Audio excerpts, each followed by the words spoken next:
अवधूत चिंतन श्री गुरुदेव दत्त श्री स्वामी समर्थ।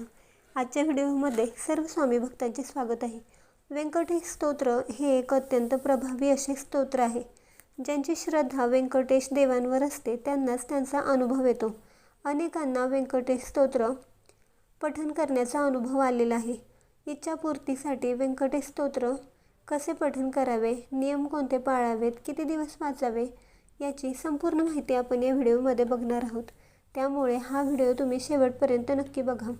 भगवान व्यंकटेश हे बालाजी, व्यंकटेश्वर, तिरुपती बालाजी अशाही नावांनी ओळखले जातात। हिंदू धर्मात तिरुपती बालाजी हे अधिक लोकप्रिय आहेत।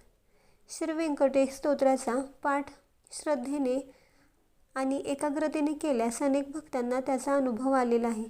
व्यंकटेश स्तोत्राचं पठण करण्यापूर्वी पहिल्या दिवशी आपली इच्छा सांगून संकल्प करावा। हे स्तोत्र रोज 21 दिवस मध्यरात्री 12 वाजता शुचिर्भूत होऊन स्नान करून म्हणायला सुरुवात करावी।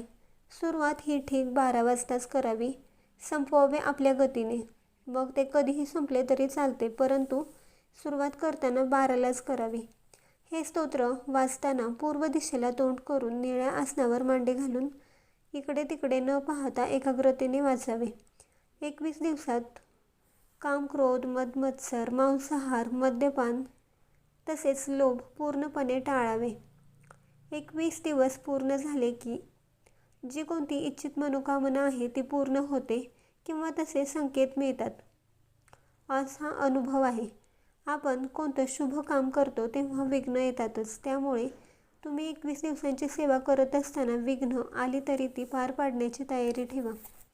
21 दिवस ब्रह्मचार्याचे पूर्णपणे पालन करावे। सुतक मासिक धर्म आला तर त्या कालावधीत व्यंकटेश स्तोत्र वाचू नका। त्यानंतर तुम्ही पुन्हा नव्याने सुरुवात करू शकता। स्त्री पुरुष दोघंही हे स्तोत्र वाचू शकतात। स्त्रियांसाठी देखील व्यंकटेश स्तोत्राचं पठण करणं अत्यंत महत्त्वपूर्ण मानले गेले आहे। हे स्तोत्र मराठी आणि संस्कृत भाषेत उपलब्ध आहे। मराठी भाषेत लगेच वाचून होते, परंतु संस्कृत भाषा समजायला, त्याचे उच्चार समजायला थोडासा जास्त वेळ लागतो। त्यामुळे तुम्ही मराठी, संस्कृत या दोन्ही भाषांपैकी कोणत्याही भाषेत वाचू शकता। व्यंकटेश स्तोत्र मंडळ पूर्ण करताना नियम पद्धतींचे व्यवस्थित पालन करा। शांत आणि सकारात्मक विचार करा। तसेच मनात निगेटिव्ह विचार आणू नका। हा संकल्प करताना श्री व्यंकटेश देवांवर पूर्ण श्रद्धा आणि विश्वास ठेवा। तुमच्या इच्छा अवश्य पूर्ण होतील। तुम्हाला ही माहिती कशी वाटली कमेंट्स करून नक्की सांगा। व्हिडिओ आवडला असेल तर लाईक करा, शेअर करा आणि असेच धार्मिक व्हिडिओ बघण्यासाठी आपल्या चॅनेलला सबस्क्राईब करा।